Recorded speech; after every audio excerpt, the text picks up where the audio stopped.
चक्षुरुन्मीलितं येन तस्मै श्रीगुरवे नमः। नमामि हृदये शेषे लीलाक्षीराब्धिशायिनं लक्ष्मीसहस्रलीलाभिसेव्यमानं कलानिधिं। चतुर्भिश्च त्रिभिस्तथा षड्भिर्विराजते योऽसौ पंचधारणे मम। બધા વૈષ્ણવને નવા સંવત્સરની ખૂબ બધાઈ।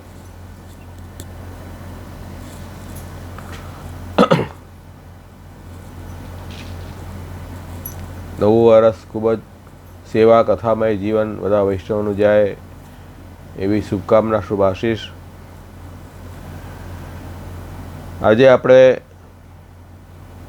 ભાગવતજીનો 38મો અધ્યાય, જેમાં અક્રૂરજીની વ્રજયાત્રાનું વર્ણન છે એ કરશું। થોડી હિન્દીમાં લઉં છું। अक्रूर जी की व्रज यात्रा। महाप्रभु जी इस अध्याय के लिए आज्ञा कर रहे हैं। पंचत्रि से भक्ति मार्ग स्थापनाय निरूप्यते अक्रूर आगमन भक्ति फलय चेव ही मानसम। इस 35वें अध्याय में भक्ति मार्ग की स्थापना के लिए अक्रूर जी के गोकुल आने का और मानसी सेवा या भक्ति का फल का निरूपण यहाँ किया जाएगा। तो इस 35वें अध्याय में भक्ति मार्ग की स्थापना ठाकुर जी को करनी है, इसलिए अक्रूर जी का गोकुल में आगमन हो रहा है, उसका वर्णन और मानसी सेवा क्या होती है उसका वर्णन भी यहाँ पर किया है। उसके बाद आपसे आज्ञा कर रहे हैं, सात्विकश्चेत् अभिमुखः तदा भवति भक्तिमान अन्यया दैत्य संसर्गे स्तब्धा अतिर्भवेत्। अगर कोई व्यक्ति सात्विक है, देवी जी है, वो अगर यदि भगवान के सन्मुख हो जाता है तो अवश्य भक्त बन जाता है। किंतु यदि वो भगवान के शरण न आवे तो दुस्संग से, दैत्यों के संग से उसकी भक्ति कुंठित हो जाती है।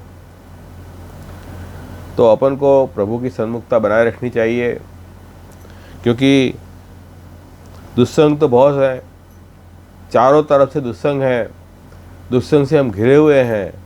ऐसी स्थिति में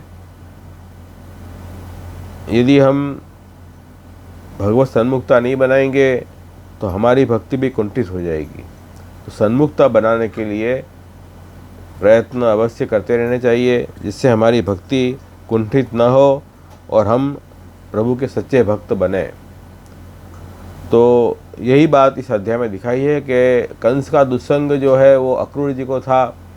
कंस के आश्रित होकर अक्रूर जी रह रहे थे मथुरा में, इसलिए उनकी भक्ति कुंठित हो गई थी। लेकिन जब प्रभु के सन्मुख होने जा रहे हैं व्रज में, तब सन्मुख आते ही उनकी भक्ति जो है वो जागरूक हो गई और वे बहुत सच्चे भक्त बने हैं। तो ये भक्ति मार्ग की स्थापना ठाकुर जी उनकी कर रहे हैं। उनको व्रज यात्रा आगमन के द्वारा ये बात इस अध्याय में आई है।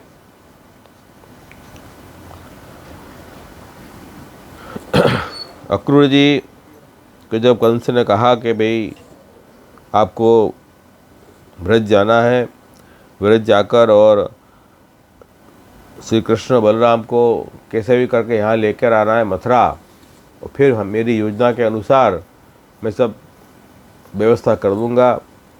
तो अक्रूर जी को तो कंस का आदेश मानना ही था। तो उस रात्रि को मथुरा में रहकर दूसरे दिन बड़े सवेरे सवेरे रथ पर बैठकर अक्रूर जी गोकुल के प्रयाण किया।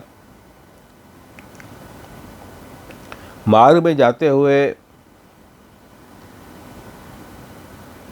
उन अक्रूर जी के हृदय में भगवान की परम भक्ति का उदय हुआ वे गदगद कंठित होकर ये सोचने लगे कि ऐसा तो मैंने कौन सा पुण्य किया, ऐसा कौन सा श्रेष्ठ तप किया, ऐसा तो क्या दान किया मैंने कि जिसके फलरूप आज मैं भगवान के दर्शन के लिए ब्रज में जा रहा हूँ, दर्शन प्राप्त होंगे मुझे। अपने आप को बड़े भाग्यशाली मानने लगे।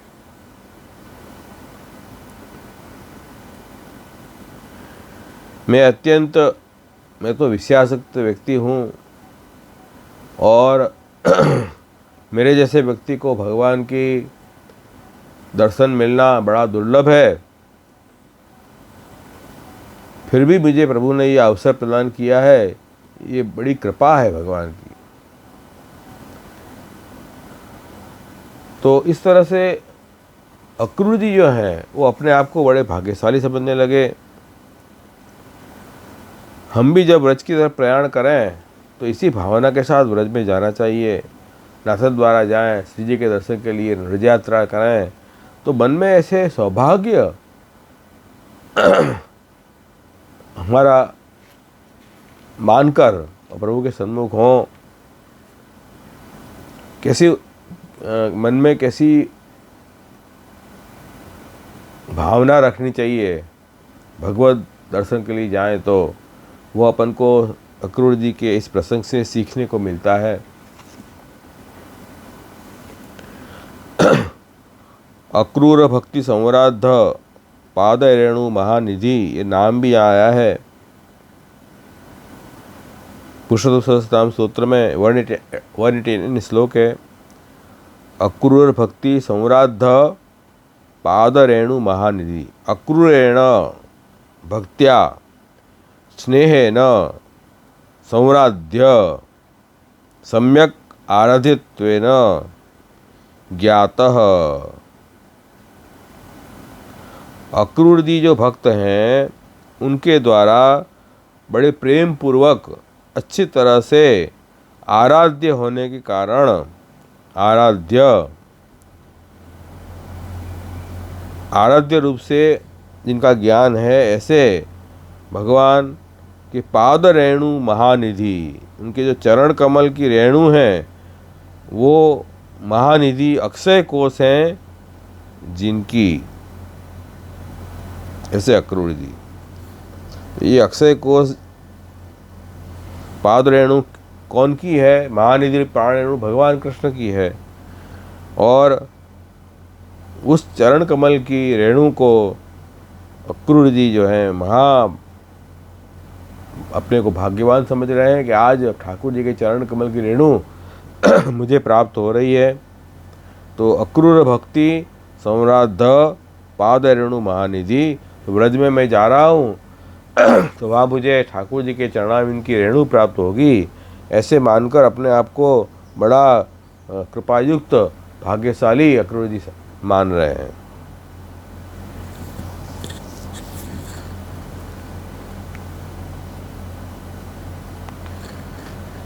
तो देखो यही सब उनके संवाद हैं अक्रूर जी के। अब अक्रूर जी को खुद के स्वरूप का बोध हुआ, कह रहे मैं तो बहुत अधम हूँ, फिर भी भगवान के दर्शन मुझे मिल सकते हैं, क्यों?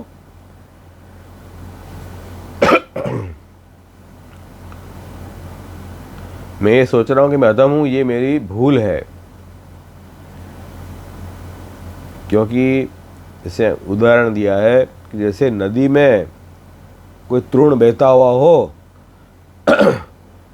उसमें से कोई तृण किनारे पर लग जाते हैं, घास के तृण। वैसे ही काल प्रवाह के कर्म वश में बहने वाले जो जीव हैं उनमें से कितने जो हैं वो जीव ऐसे भाग्यशाली हैं जो संसार के पार भी पहुंच जाते हैं। तो शायद मेरी भी यही स्थिति नज़र आ रही है कि मैं से तो अधम हूँ और फिर भी शायद ठाकुर जी के दर्शन मुझे मिल सकते हैं। यही बड़ी बात है। निश्चय आज मेरे सब पाप नष्ट हो गए हैं, मेरा जन्म सफल हो गया है, क्योंकि मैं व्रज में जाकर भगवान श्री कृष्ण के उन चरण कमल को प्रणाम करूंगा जिनका ध्यान योगी जन सदा किया करते हैं। ऐसे अपने आप को बड़ा धन्य धन्य कृतकृत्य मान रहे हैं अक्रूर जी। कंस ने आज बड़ी मेरे पे कृपा की कि उसी के भेजने के कारण मैं भगवान के चरण कमल के दर्शन करूंगा। जिनके चरण कमल के जो नख के प्रकाश में अम्बरीश, प्रहलाद, ये सब भक्त जो हैं वो इस घोर अंधकार में संसार सागर को भी पार कर गए हैं। तो ये कंस की भी बड़ी कृपा है। भले कंस दुष्ट है, लेकिन उसने मेरे पे कृपा की कि मुझे अवसर प्रदान किया मैं व्रज में जाके उन प्रभु के दर्शन करूं। तो कैसे भावना से, किस भावना से अपन को जाना चाहिए व्रज में, वो यहाँ अक्रूर जी से सीखना है। शिव जी, ब्रह्मा जी आदि देवता, लक्ष्मी जी वगैरह भगवान की भारियाँ, मुनिगण, भक्तजन जिनकी सदा पूजा करते हैं, और जो गाय चराते समय जो सेवक ग्वाल बालों के साथ वन में चलते हैं और गोपीजनों के वक्षस्थल पर लगे हुए कुमकुम से अनुरंजित रहते हैं, ऐसे भगवान के उन चरणों को आज मैं दर्शन करूंगा। तो अक्रूर भक्ति संवराध पाद रेणु महानिधि, अक्रूर जी के द्वारा प्रेम से अच्छी तरह से जिनका आराधन होने के कारण जिनको ज्ञान है कि यही मेरे आराध्य हैं,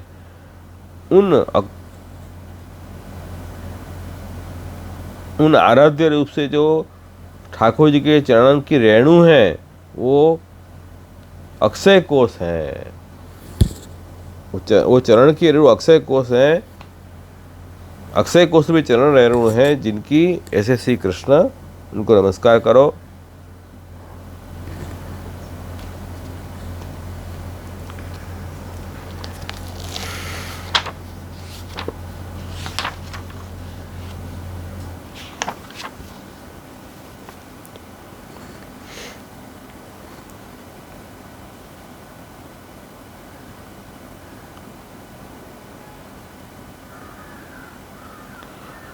और ये भी ठाकुर जी कृपा बिना संभव नहीं है। प्रभु के शरण में कोई जीव जावे, ऐसा भाव से जावे, ये भगवान के कारण ही संभव है। इसलिए दूसरा अर्थ भी ऐसा किया है यहाँ कि अक्रूरस्य संराध पाद रेणुना अग्रे भावी महानिधि लीला यस्मात्। अक्रूर जी के अच्छी तरह से आराध्य जो चरण कमल की रेणु है उसके द्वारा आगे जाके भविष्य में आपको उत्तम लाभ प्राप्त होगा जिन लीला का, जिनके कारण ऐसे भगवान श्री कृष्ण। तो ये भी ठाकुर जी के कारण अक्रूर जी को ये सौभाग्य प्राप्त हो रहा है। अब महाप्रभु जी कारिका में आज्ञा कर रहे हैं कि 8वें श्लोक से भगवान के चरणों के ऐश्वर्य, यश, श्री, ज्ञान, कीर्ति, धर्म और वैराग्य, ये 6 गुणों का निर्देश किया है।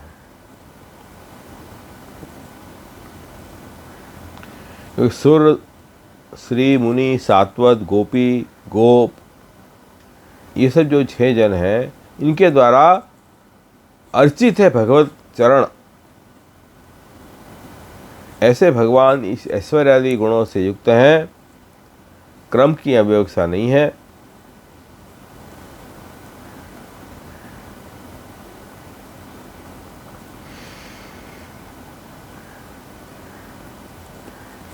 अक्रूर जी अपने मन में ही कह रहे, अरे मेरे बड़े भाग्य हैं कि ठाकुर जी के सुंदर स्वरूप का दर्शन मुझे होगा।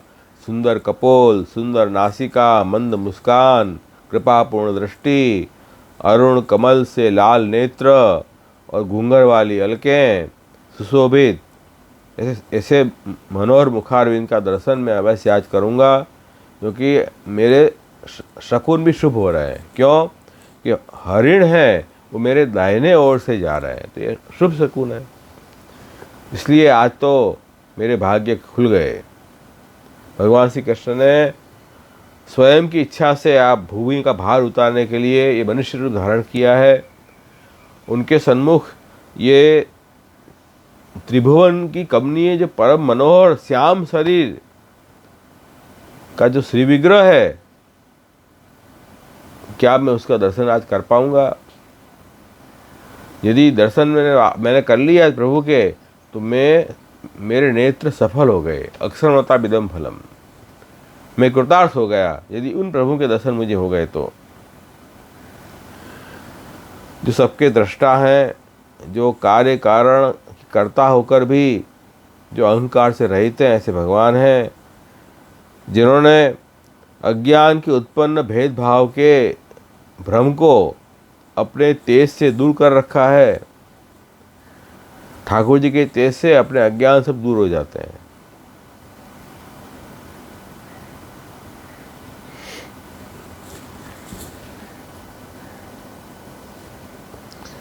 किंतु प्रभु जो हैं वो मनुष्य रूप धारण करके और अपने रचे हुए जीवों के साथ में, उन ब्रजभक्तों के साथ में घर में क्रीड़ा कर रहे हैं। वो ऐसे प्रतीत हो रहे हैं जाने माने संसारी जीव हों, लेकिन है तो मनुष्य ईश्वर। तो भगवान ने अपनी इच्छा से ही ये सब कुछ किया है।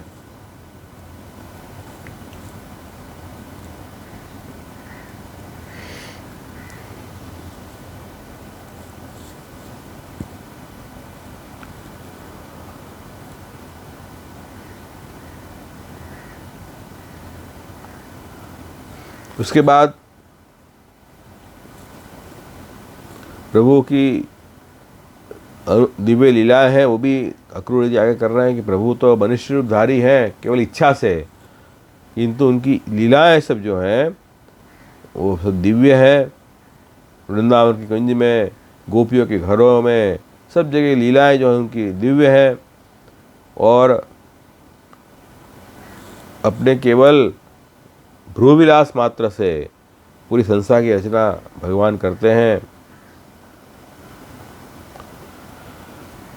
अब ठाकुर जी की लीलाओं का गान वाणी कब करे? तो कि जब समस्त पाप नष्ट हो जाएं, क्योंकि ये पाप जो है, भगवान की जो लीला है वो कैसी है? समस्त पाप को नाश करने वाली है। और उस लीला गान से संसार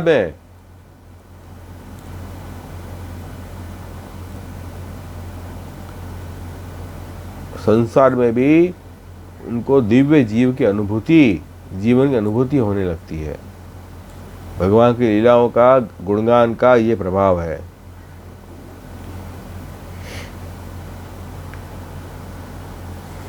जगत को पवित्र और शोभायमान बनाती है भगवत लीलाएं। जिन कथाओं में भगवान की चर्चा नहीं होती है वो तो व्यर्थ कथा है, वृथा कथा है, समय बर्बाद करने वाली कथा है। जैसे किसी शव को अपन वस्त्र अलंकार पहना दें तो उसका क्या मतलब है? वृथा है, आत्मा ही गायब है।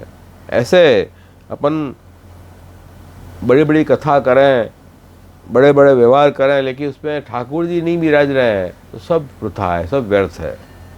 ऐसे बहुत सुंदर आज्ञा करी। ये भक्ति माँ की स्थापना हो रही है यहाँ।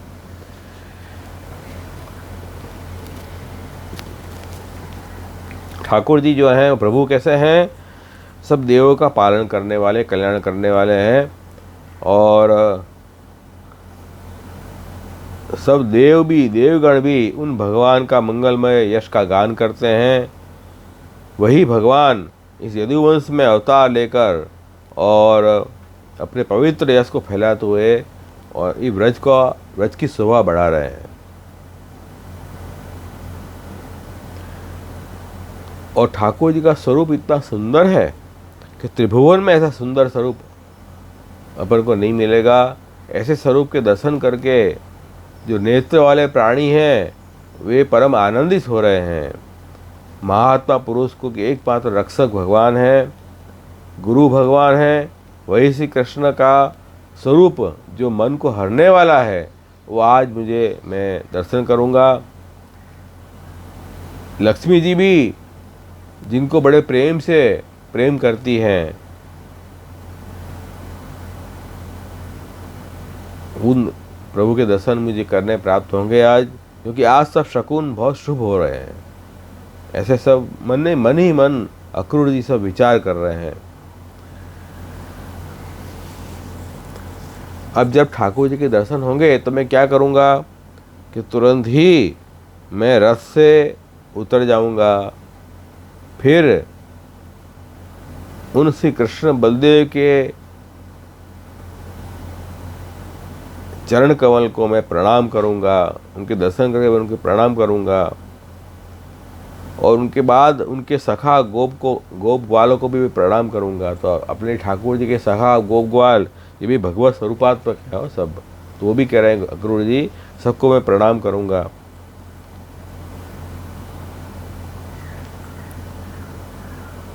मैं जैसे ही दर्शन होंगे ठाकुर जी के सोई में रथ से कूद पड़ूंगा, यूँ कह रहे हैं। इतना उत्साह है उनको मन में ठाकुर जी के दर्शन के लिए।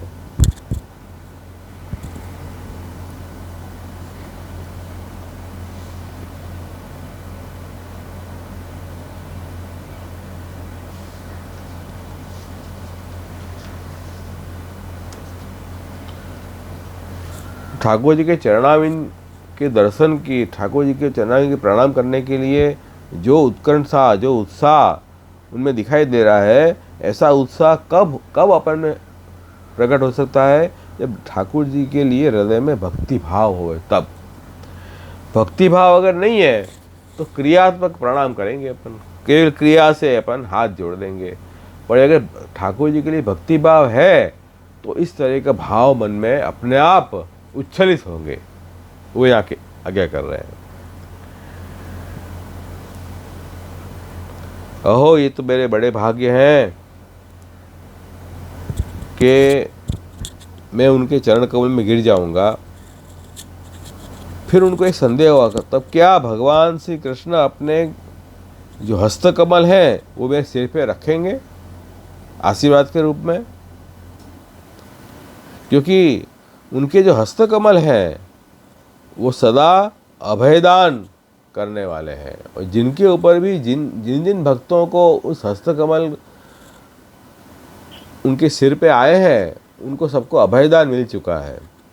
और काल रूपी सर्प के भय से अत्यंत जो घबराकर भगवान की शरण चाहते हैं, शरण में आ जाते हैं, क्योंकि काल का भय भी उन जीवों को नहीं रहता जिनके सिर पर भगवान के हस्तकमल विराजमान हैं। तो क्या ठाकुर जी अपने हस्तकमल मेरे सिर पर रखेंगे क्या? ये उनको शंका हुई। इंद्र, दैत्यराज बलि, उन्होंने भी भगवान के उन्हीं कर कमल की पूजा की, समर्पित किया, और उसके कारण तीनों लोगों का प्रभुत्व प्राप्त कर इंद्रप्रद प्राप्त किया राजा बलि ने। और उन्हीं भगवान के कर कमलों ने उनको ये पद प्राप्त करवाया। उनके इस हस्त कमल में दिव्य कमल की सुगंध सदा आया करती है, और उनके ये हस्त कमल के स्पर्श से रासलीला के समय सभी ब्रजयुवतियों की सारी थकान मिट गई थी। लेकिन मैं तो कंस का दूत हूँ, और उसी के भेजने के कारण मैं भगवान के पास जा रहा हूँ, तो कहीं में मुझे अपना शत्रु तो नहीं मान बैठेंगे? ये तो मेरा शत्रु आया, ओहो, अरे ऐसा तो नहीं होना चाहिए, तो बहुत बुरी बात है। मन में अब खेद कर रहे हैं अक्रूर जी। अरे यदि ठाकुर जी ने ऐसा विचारा ये तो कंस का दूत है और कंस तो मेरा शत्रु है, तब क्या होगा? फिर कह नहीं, ऐसा कभी ठाकुर जी प्रभु ऐसा कभी नहीं करेंगे। क्यों? समोम सर्वभूतेषु न मे द्वेषति न प्रिय, ये भजती तो माम भक्त्या मयि ते जाप्यहम्। भगवान ने स्वयं गीता में आज्ञा की है कि मैं प्राणी मात्र के प्रति भगवान समभाव है, उनको किसी भी इस जीव से शत्रुता का या मित्रता का राग द्वेष ऐसा नहीं है। तो ठाकुर जी कदापि ऐसा नहीं समझ सकते, क्योंकि वो तो निर्विकार हैं, समान भाव है, अच्युत हैं, सभी विश्व के साक्षी हैं, सर्वज्ञ हैं, चित्त के बाहर भीतर सब जगह ठाकुर जी विराज रहे हैं। तो इस ऐसी स्थिति में वो तो अपने ज्ञान दृष्टि से सबको देखते हैं। प्रभु में ऐसी संकुचित दृष्टि नहीं है। ऐसे मन ही मन अक्रूर जी अपने आप को समझा भी रहे हैं।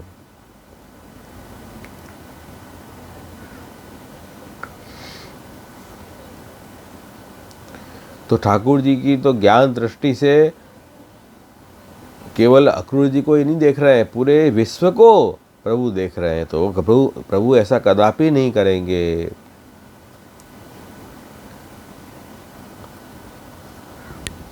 फिर मैं क्या करूँगा? तो फिर ठाकुर जी के चरण में प्रणाम करूँगा हाथ जोड़कर, और मैं उनके आगे खड़ा हो जाऊँगा। तब क्या प्रभु जो है वो मेरे सामने मंद मुस्कान से देखेंगे। यदि ठाकुर जी ने उस समय मेरे सन्मुख मंद स्मित करते हुए मुझे निहारेंगे, तो मेरे सब पाप नष्ट हो जाएंगे।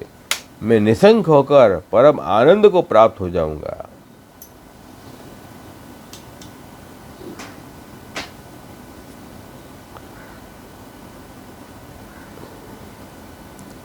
मैं तो उन्हीं भगवान के कुटुंब का हूँ, उनका अत्यंत कल्याण हित चाहता हूँ।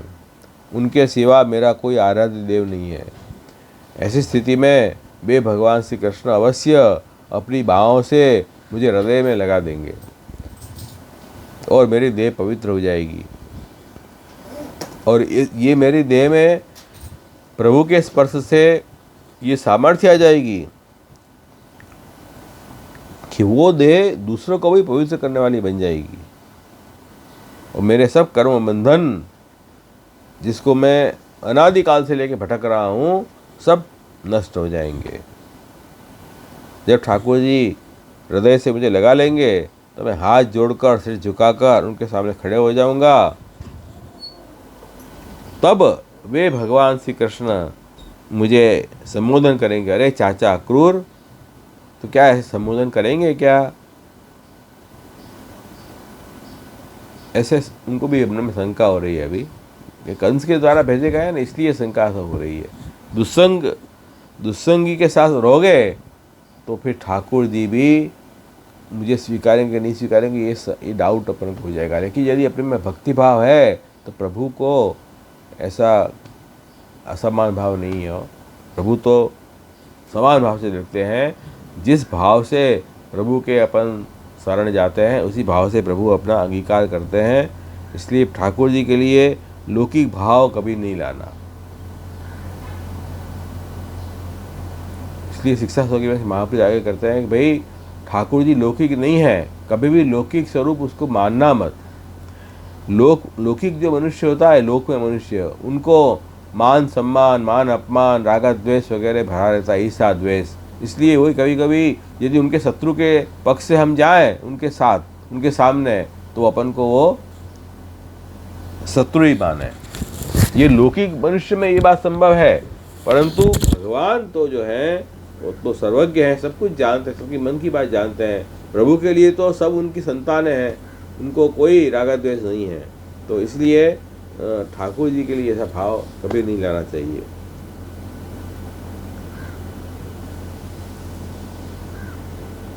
तो ठाकुर जी तो अपनी ये पवित्र लीला कर रहे हैं, उनका यश का विस्तार के लिए प्रभु ये लीला कर रहे हैं।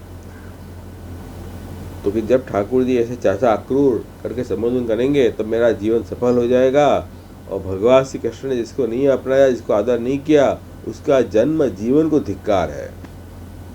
ये बहुत सुंदर बात करी हो कि ठाकुर जी प्रसन्न हो गए, सब कुछ मिल गया, और प्रभु प्रसन्न नहीं हुए, दुनिया प्रसन्न हो गई, कोई फायदा नहीं है।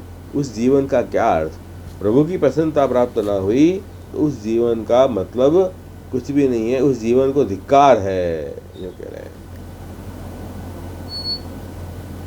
तो हरि जिसका आदर करे, हरि की प्रसन्नता जिसको प्राप्त हो, तो वो उसका जीवन धन्य है। जिसको हरि की प्रसन्नता प्राप्त न हो, उसके जीवन को धिक्कार है। इस तरह से अलग अलग मन में विचार करते हुए अक्रूर जी व्रज यात्रा को निकले हैं। वास्तव में भगवान तो समदर्शी हैं, न उन्हें कोई प्रिय है, न कोई अति प्रिय है, न कोई शत्रु है, न किसी की अपेक्षा करते हैं। फिर भी प्रभु कैसे हैं? कल्पवृक्ष के समान। कल्पवृक्ष में उसके पास जो भी जाता है उसकी कामना इच्छा कल्पवृक्ष पूरी करता है। उसी तरह वैसे ही भगवान को जिस भाव से जो भक्त जो जीव भजता है उसी भाव के अनुसार भगवान उसकी इच्छाएं पूरी करते हैं।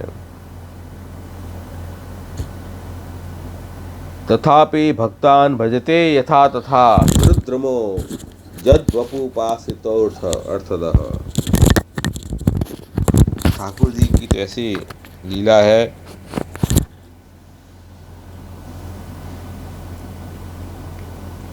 मैं उन भगवान के सामने विनीत भाव से सिर झुकाकर खड़ा हो जाऊंगा। बलराम जी मुस्कुराते हुए मुझे हृदय से लगा लेंगे। फिर मेरे दोनों हाथ पकड़कर भगवान अपने घर में भीतर ले जाएंगे। सब प्रकार से मेरा आदर सत्कार करेंगे। इसके बाद मुझसे पूछेंगे कि कंस हमारे घर वालों के साथ कैसा व्यवहार करता है। ऐसा सब विचार कर रहे हैं कि ऐसा भविष्य में होगा।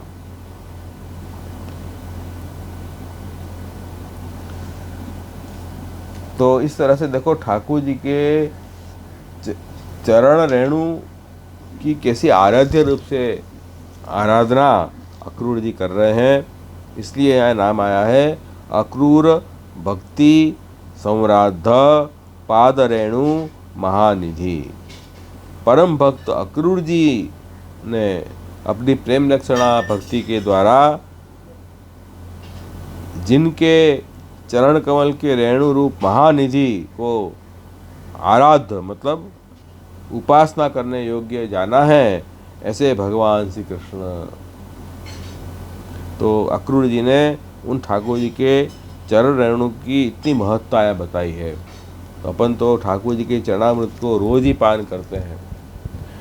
एक भी दिन ऐसा नहीं जाना चाहिए कि अपन जब स्नान तो करें, वो तो अपनी भौतिक शुद्धि हो गई, लेकिन स्नान करके अपन तिलक चरणामृत अवश्य लेते हैं, जिससे हमारी आध्यात्मिक शुद्धि होती है।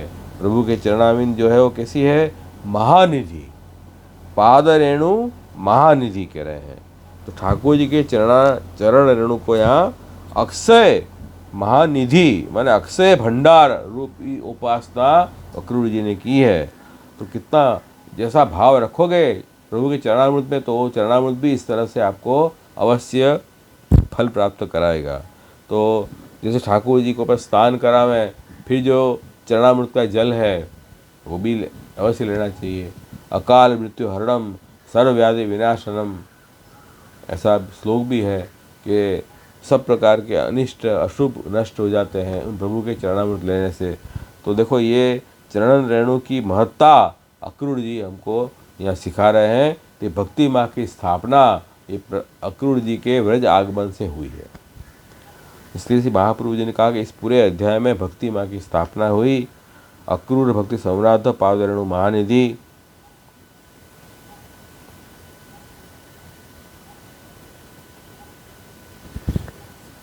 और ये सब भगवत कृपा बिना संभव नहीं है। इसलिए दूसरा अर्थ यह किया कि अक्रूर जो भक्त हैं उनने अपनी भक्ति के द्वारा प्रभु के चरण रज की प्राप्ति हुई, जो वो प्राप्ति महानिधि रूप है, अधिक फल रूप है, जिनके कारण ऐसे भगवान श्री कृष्ण।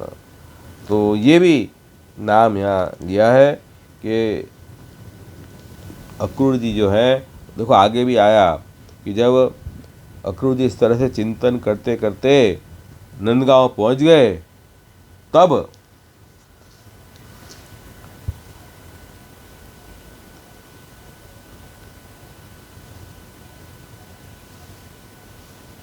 जिनके चरण कमल की रज का सेवन बड़े बड़े लोकपाल करते हैं, उन चरण रज में अक्रूर जी ने भगवान के चरण चिन्हों के दर्शन किए। और उस चरण चिन्ह से उसमें चरण रज में कमल, यव, अंकुश आदि असाधारण चिन्ह के द्वारा वो पहचान गए कि ये तो भगवान के चरणों के चिन्ह हैं और पृथ्वी की शोभा बढ़ रही है। तो उन चरणाविंद के चिन्हों के दर्शन करते ही अक्रूर जी के हृदय में इतना उत्साह, उमंग, आह्लाद हुआ कि अपने आप को संभाल न सके, इतने विवल हो गए। प्रेम की आवेश से उनका रोम रोम खिल उठा और नेत्रों में आंसू भर गए और आंसू टपकने लगे। वे रथ से कूदकर उस धूल में, उस रज में लौटने लगे। अहो, ये तो हमारे प्रभु के चरणों की रज है। कितना भाव है! इस भाव से व्रज के रज में लौटना चाहिए। हम भी रमण रीति जाते हैं तो लौटते हैं क्या? नहीं। तो व्रज की रज हमें ठाकुर जी के स्पर्श का अनुभव कराती है। इस भाव से, ऐसा उत्साह उमंग से अपन जब व्रज में जाए तो व्रज हमेशा हमको, व्रज में वो प्रभु के दर्शन अवश्य होंगे। इतनी उमंग, इतनी उत्साह होनी चाहिए, भक्ति भाव ऐसा भरा हुआ होना चाहिए। तो ठाकुर जी अवश्य वो दर्शन हमें कराएंगे जो दर्शन अक्रूर जी को कराया।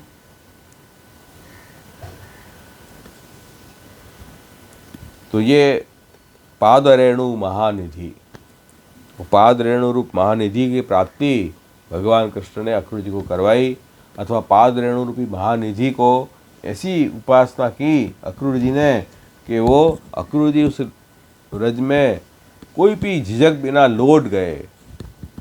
अपन तो विचार करें कि कपड़े खराब हो जाएंगे, कैसे करें, लौटें, क्या करें।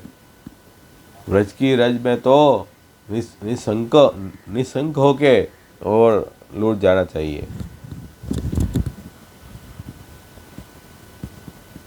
बहुत पवित्र व्रज है। अपने यहाँ तो प्रभुदास जलोटा की वार्ता भी आती है कि जब उन्होंने कहा, महाप्रभु जी ने कहा प्रसाद लेने बैठो, उन्होंने कहा नहीं भाई, आज तो स्नान तो किए नहीं है। तो महाप्रभु जी ने कहा, अरे व्रज में तो वृक्ष में, पर्ण में भगवान विराजते हैं, ऐसे दर्शन भी करवाए और व्रज रज लगा लो, सब शुद्धि हो जाएगी। व्रज रज से पवित्र हो गए। देखो, इतना व्रज रज का महात्म्य लिखाया है। वही व्रज रज का महात्म्य अक्रूर जी भी यहाँ अपन को समझा रहे हैं। फिर सुखदेव जी बहुत सुंदर बात आगे कर रहे हैं आगे कि ये अक्रूर जी पूरी रास्ते में इस तरह से भगवान कृष्ण का चिंतन करते रहे, उन्हीं के ध्यान में मग्न रहे और सूर्य के अस्त होते होते अक्रूर जी गोकुल पहुंच गए। तो अक्रूर जी की चित्त की अवस्था कैसी रही? क्योंकि ये ऐसी स्थिति अक्रूर जी की वहाँ रही है।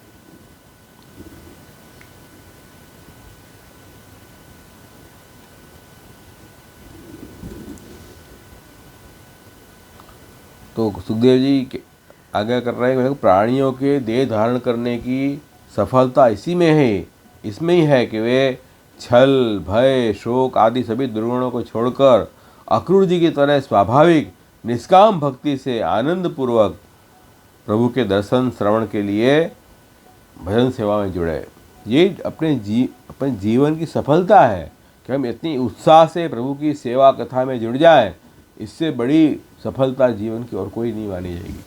आज हम जो है हमारे वैष्णव परिवार में देखो कि नई जनरेशन जो है वो बहुत कम, सब तो नहीं है लेकिन ज़्यादा करके सब लोग सफलता ये मान रही है कि हम पैसे कमाएं, बड़ा बड़ा काम करें, भौतिक काम करें।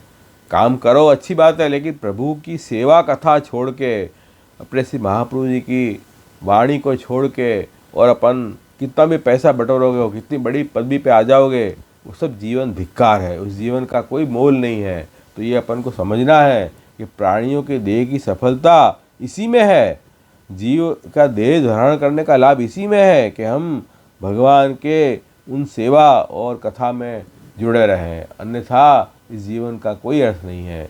ये अपन को समझना, वही अपना करियर है। सब करियर माइंडेड बहुत हो गए आजकल। तो अपना करियर यही है कि हम भक्ति में कैसे आगे बढ़ें, यही हमारे जीवन का लक्ष्य है। तो इस लक्ष्य को हम कभी भी भूलें नहीं, इसका विस्मरण कभी ना हो, ये जरूर ध्यान रखें। जब ब्रज में अक्रूर जी पहुँचे, वहाँ पहुंचकर उन्होंने क्या देखा कि भगवान श्री कृष्ण और बलराम जी वहाँ विराजमान थे। गाय दुही जा रही थी उस स्थान में, और ठाकुर जी ने, कृष्ण ने पीताम्बर धारण किया था और बलराम जी गौर स्वरूप है, नीलांबर धारण किया था। ठाकुर जी श्याम सुंदर हैं और पीताम्बर धारण किया था। उनके नेत्र शरतकालीन कमल के समान खिले हुए थे और किशोर अवस्था में दोनों भाइयों ने अभी प्रवेश किया था। और दोनों भाई की सुंदरता ऐसी थी जाने सुंदरता की खान निधि हो ये। तो घुटनों को स्पर्श करने वाली लंबी लंबी भुजाएं, सुंदर बदन, परम मनोहर के समान उनकी चाल, उनके चरणों में ध्वजा, वज्र, अंकुश और कमल के चिन्ह थे। और वो चिन्हों से पृथ्वी अंकित हो जाती थी, शोभायमान हो जाती थी। उनकी मंद मंद मुस्कान और चितवन से सबके ऊपर जाने कृपा की वृष्टि हो रही है। मानो उदारता की मूर्ति न हो, ऐसे दर्शन अक्रूर जी को हुए।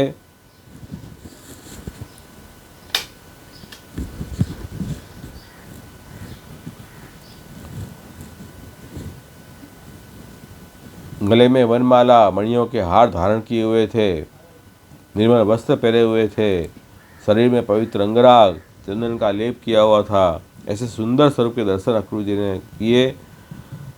तब अक्रूर जी ने देखा कि जगत के ये आदि कारण, जगत के परम पति, रक्षा करने वाले, पालन करने वाले भगवान श्री कृष्ण बलराम जी यहाँ के रूप में अवतीर्ण होकर और सभी का अंधकार दूर कर रहे हैं।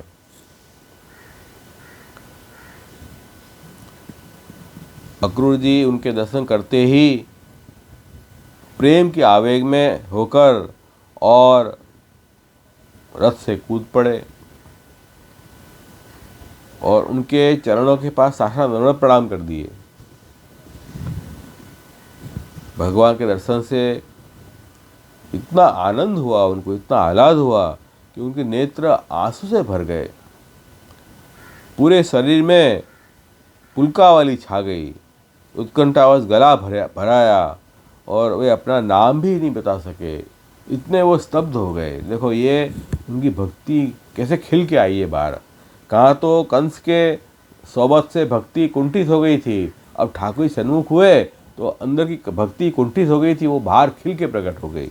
इसलिए हमेशा प्रभु के सन्मुख रहोगे तो भक्ति खिल के प्रकट होगी। हरि गुरु वैष्णव के सन्मुख होने का अपन प्रयत्न करें, उद्यम करें तो अवश्य अपनी भक्ति खिलेगी। शरणागत वत्सल भगवान श्री कृष्ण उनके मन का भाव जान गए। उन्हें बड़ी प्रसन्नता से उन्हें हृदय से लगा लिया। जैसा उन्हें सोचा था ना अक्रूर जी ने, ठाकुर जी हृदय से लगाएंगे, ऐसा ही ठाकुर जी ने किया, हृदय से लगा लिया। इसके बाद बलराम जी ने भी उन्हें गले से लगाया और दोनों भाई उनको अपने घर में ले गए। घर ले जाकर उनका बड़ा स्वागत किया, मंगल समाचार पूछे, उनकी सब पूजाएं की। ठाकुर जी ने अक्रूर जी की पूजा की हो। अतिथि देवो भव का यहाँ जो धर्म है वो प्रभु ने करके दिखाया। पैर भी दबाए, थकावट दूर की और भोजन भी करवाया।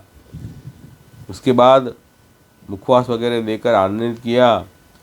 फिर नंदराय जी ने उनके पास जाकर पूछा कि हे अक्रूर जी, आप लोग तो निर्दय कंस के राज में रहते हो, तो किस प्रकार आपके दिन कटते होंगे?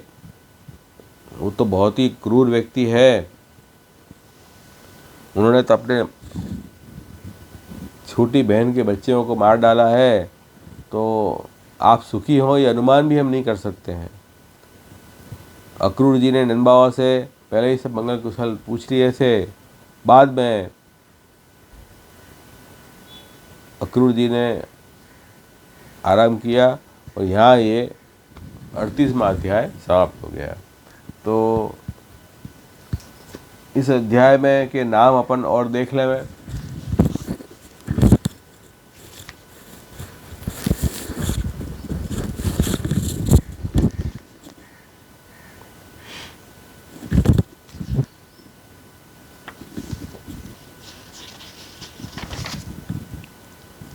अतः परम श्री गोकुले सद्भक्ति फलरूपा मानसी सेवा रूपा स्थापनीय इति अक्रूर आगमन निरूप्यत तत्सूचकम नामाहु सद्भक्ति हेतवे नमः। सद्भक्ति के कारण स्वरूप श्री कृष्ण को नमस्कार।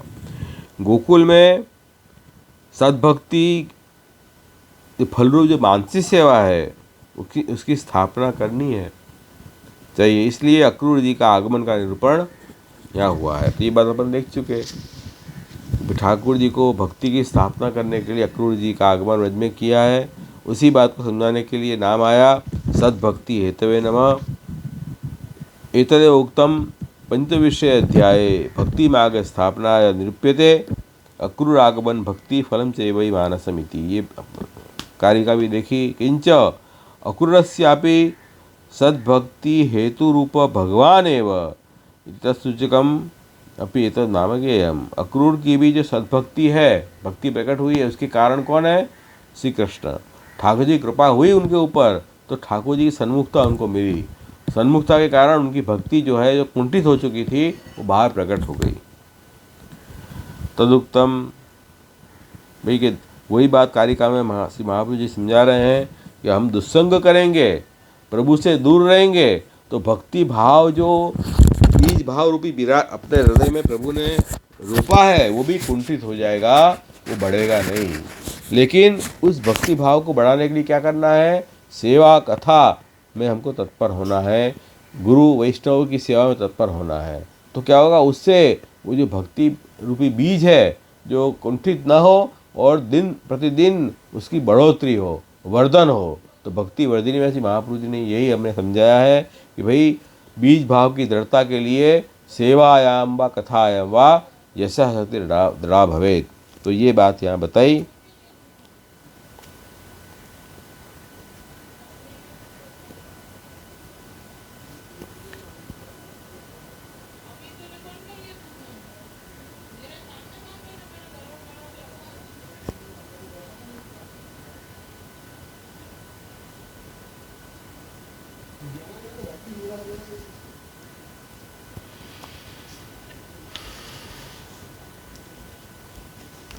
तो ये सद्भक्ति, तो सद्भक्ति के कारण कैसे ठाकुर जी ने ये भी देखा कि व्रज यात्रा जब अक्रूर जी की शुरू हुई तो अक्रूर जी के मन में कैसे कैसे भाव प्रकट हुए ठाकुर जी के प्रति।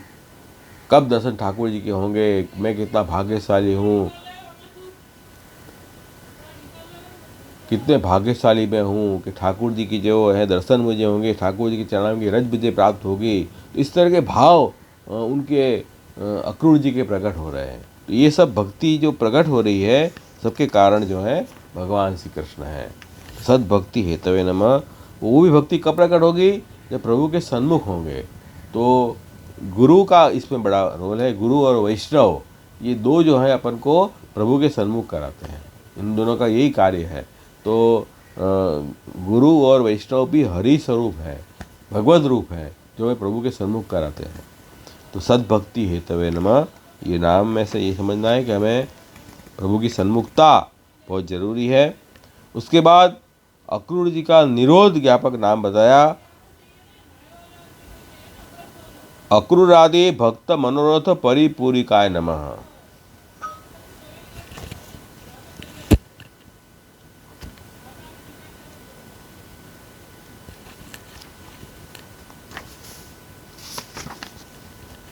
अक्रूर आदि भक्त मनोरथ पूर्वकाय नमः। अक्रूर जी का निरोध ठाकुर जी में हुआ है, इस बात को समझाने वाला ये नाम है अक्रूर आदि भक्त मनोरथ पूर्वकाय नमः। अक्रूर आदि भक्तों के मनोरथ परिपूर्ण करने वाले ठाकुर जी को नमस्कार। तो इसमें ये जिस प्रकरण में ये जो प्रकरण शुरू हुआ अपना राजस प्रमाण प्रकरण, इसमें अक्रूर जी जो है आदि भक्त हैं, आद्य भक्त हैं। सबसे पहले अक्रूर जी के भक्त की बात आई इसमें आई, इसलिए अक्रूर आदि भक्त ऐसे कहा। और व्रज यात्रा के मार्ग में जाते जाते उन्होंने जो भी मनोरथ किए थे अपने मन में, वो ठाकुर जी ने सब मनोरथ परिपूर्ण किए हैं। क्या मनोरथ किए थे कि अक्रूर जी जब प्रभु के दर्शन करेंगे तब ठाकुर जी उनको गले से लगाएंगे, चाचा अक्रूर जी संबोधन करेंगे, उनको सत्कार सम्मान करके घर में ले जाएंगे। ये सब बात अक्रूर जी ने सोची थी न, उसी प्रकार से ठाकुर जी ने भी व्यवहार किया। तो सब मनोरथ भक्त के परिपूर्ण भगवान ने किए हैं। तो ये सब बात भी इसमें बताइए। अक्रूर आदि भक्त मनोरथ परिपूर्णाय नमः।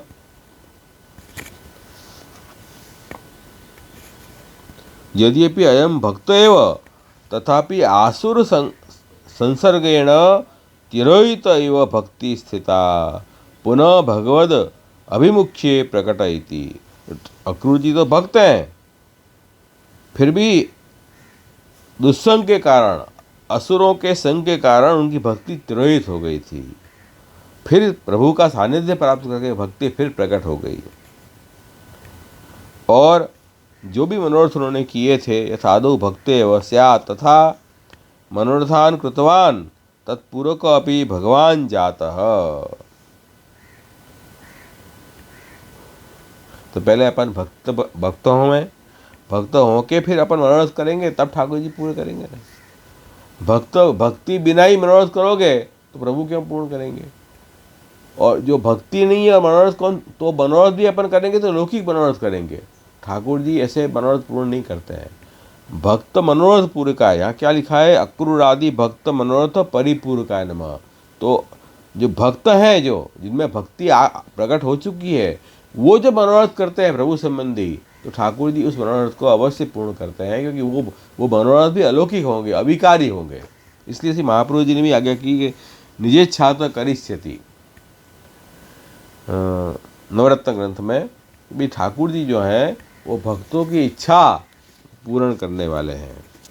तो कौन सी भक्तियों की इच्छा पूर्ण करते हैं कि जो इच्छाएं अविकारी हैं, अलौकिक हैं, प्रभु संबंधी हैं, उसी इच्छा को ठाकुर जी परिपूर्ण करते हैं। तो यहाँ बताया ना कि सर्वेश्वर सर्वात्मा निज इच्छा तो करिष्यति। प्रभु सर्वेश्वर हैं, सर्वात्मा हैं, सर्वज्ञ हैं, सब कुछ भगवान सर्वसमर्थ हैं। इसी कारण वो सब कुछ जानते हैं। इसलिए अगर भक्ति यदि हृदय में बराबर नहीं है जीव की, तो प्रभु अपनी इच्छा से कुछ करें, खुद की इच्छा से करेंगे। और भक्ति है हृदय में, तो भक्तों की इच्छा के अनुसार प्रभु उनके मनोरथ पूर्ण करेंगे, क्योंकि उस वक़्त वो इच्छा ऐसी होगी जो भक्त के हित में होगी। और भक्ति बिना जो इच्छा होगी हृदय में अपने, वो अपन को पतन में ले जाने वाली होगी। इसलिए यहाँ कौन से मनोरथ पूर्ण करेंगे उसका भी विचार हमें करना है। पहले भक्त हो, इसलिए टीका में क्या कहा कि यथा आदौ भक्तेव स्यात् तथा मनोरथान कृतवान इति तत्पूर्वक अपि भगवान जाता। पहले भक्त बनो, उसके बाद मनोरथ करो, वो मनोरथ ठाकुर जी पूर्ण करें। तो तत्र अपि आदिदेविक अक्रूरस्य मुक्ति ज्ञापक परिति उपसर्ग इति सूर्यतम। तो यहाँ जब भक्ति प्रकट भई तो उसको कह रहे हैं कि उस आदिदेविक अक्रूर जी को प्रभु जी ने मुक्ति का ज्ञान भी करवाया है, मुक्ति का ज्ञापन भी कराने वाले हैं। इसलिए परिपूर्णकाय नमः केवल उनके मनोरथ पूर्ण नहीं किए, लेकिन उनको ज्ञान भी करवाया। आगे जाके अपन देखेंगे कि वैकुंठ के दर्शन भी करवाए और उनको मुक्ति का आनंद का अनुभव भी करवाया है। तो परिपूर्णकाय नमः, अच्छी तरह से उनके मनोरथ को पूर्ण किए भगवान ने। ऐसे भगवान श्री कृष्ण को नमस्कार। तो इस तरह से ये नाम भी यहाँ अपन देख चुके त्रिविध नामावली का, और सर्वोत्तम सूत्र का जो नाम है वो भी अपन देखें। तो भक्त सेवित जो नाम है वो इसी अध्याय को दर्शाने वाला नाम है, भक्त सेवित।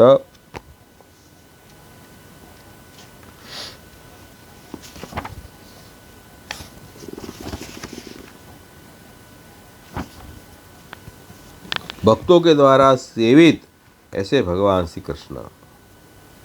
तो यहाँ कह रहे हैं कि भक्ते ही कौन है, ब्रह्मादि भी ही सेवित। ब्रह्मादि जो भक्त हैं भगवान के, उनके द्वारा सेवित हैं ऐसे भगवान श्री कृष्ण। वो बात कहाँ कही है, इसी अध्याय के 8वें श्लोक में कहा है कि जिदर्चितम ब्रह्म भवादि भी सुरई श्रियाच देव्या मुनिभि स सात्वतैः गोचारणायानुश्चरैश्चरद्वने यद गोपिकानाम कुछ कुमकुमांकितम। तो यहाँ ये बात बताई है कि ब्रह्मा जी, शंकर आदि बड़े बड़े देवता भी उन भगवान के चरण कमल की उपासना किया करते हैं। स्वयं लक्ष्मी जी भी उन भगवान के चरण की सेवा कभी छोड़ते नहीं हैं। ऐसे भक्तों के द्वारा भगवान सेवित हैं। बड़े बड़े भक्त ज्ञानी भी उन भक्त ठाकुर जी के चरणाविंद की आराधना में लगे रहे हैं। वही भगवान, वही चरण कमल गौओं को चराने के लिए ग्वाल बालों के साथ में वन वन वो चरण कमल विचर रहे हैं। ऐसे जो भगवान हैं वो भक्त सेवित भगवान हैं। तो ये यहाँ नाम आया कि इन ठाकुर जी के, जिन ठाकुर जी के चरण के स्पर्श का अपन को लाभ मिल रहा है, उन चरणाविंद के की उपासना तो बड़े बड़े योगी भक्तजन ब्रह्मादि देव भी करते हैं। हमारे कैसे बड़े भाग्य हैं कि महाप्रभु जी की कृपा से उन भगवान के चरण कमल का स्पर्श हमें नित्य प्राप्त होता है। तो देखो ये बड़ा बड़ा सौभाग्य है हमारा। उसके बाद में भक्तई कौशिक बल्यादि भी तदुक्तम सेवित। उसके बाद भी आगे भी 17वें श्लोक में ये बात बताई है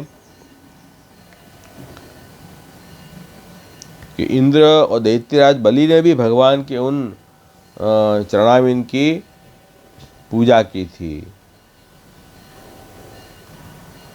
अथवा भक्ता सेविता ये न, भक्त जो हैं सेवित हैं जिनके द्वारा। अब ठाकुर जी भक्तों की सेवा करते हैं, ये भी यहाँ बताया है। वो कैसे? तो 22वें श्लोक में ये बात बताई है कि जिस भाव से भक्त भगवान के सन्मुख होते हैं, भगवान भी उन भक्तों की मनोरथ पूर्ण करके उनकी सेवा करते हैं। तो ये ऐसा अर्थ हो गया, ये भक्त जो हैं सेवित हैं जिनके द्वारा ऐसे श्री कृष्ण। तो ठाकुर जी भी उन भक्तों को, उन सेवक को अपना मान के उनको सब प्रकार का आनंद का अनुभव करवाते हैं। यही भगवान के द्वारा भक्तों की सेवा है।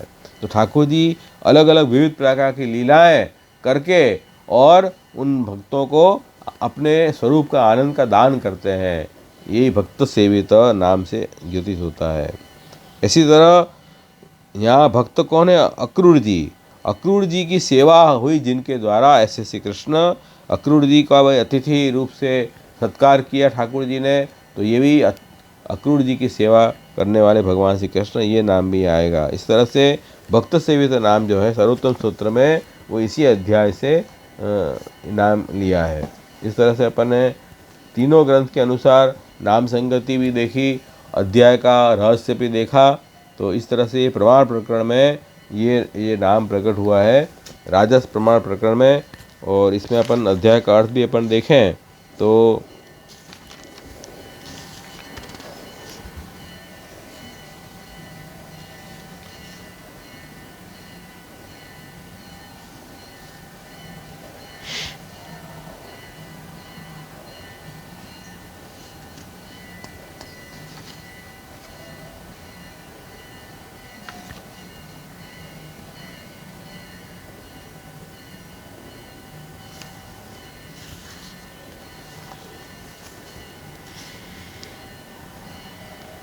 पैंतीसवां अध्याय है ये।